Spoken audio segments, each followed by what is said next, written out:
Hey, how are you doing? 10 years ago, I backpacked to New Zealand by myself, and the very first place where I was sent by a car that I got a rift from the city center of Auckland on my way down to Wellington was Rotrorua, that was known as the most famous hot spring spot in New Zealand.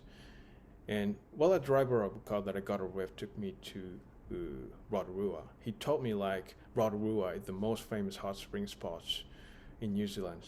If you're Japanese, you might like that place absolutely. So I counted on this place, and I imagined there were so many good hotels and inns with hot spring facilities, spa facilities there before going there. Because speaking of hot spring in Japan, what we Japanese firstly imagine in our mind is Ryokan, which is Japanese traditional hotel with hot spring facilities, spa facilities. So for Japanese people, hot spring is synonym of luxury comfort.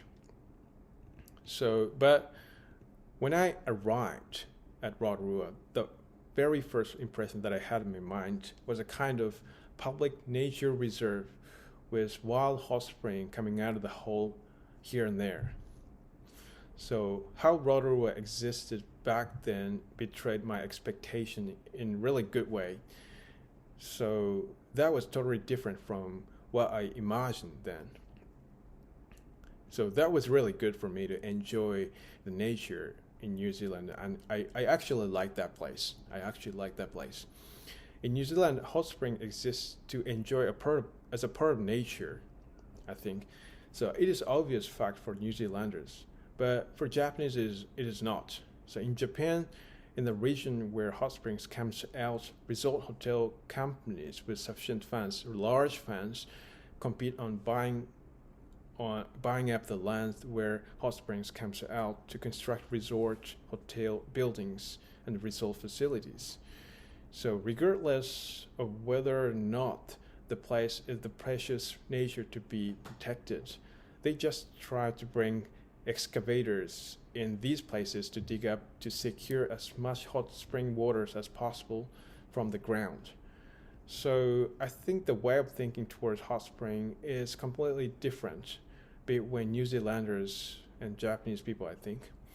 And also how we Japanese look at water resource is totally different from how New Zealanders look at it, I think. So we Japanese have no idea to maintain places where hot spring comes out as a nature reserve. So when I stayed in Rotorua for a week or so, I realized spa facilities was only Polynesian spa located along Rotorua Lake. And recently I researched tourism information of Rotorua in New Zealand. There was only 3 or 4 spa facilities in Rotorua as long as I Googled it. And touring development in Rotorua has not actually been progressed actively since I visited there 10 years ago.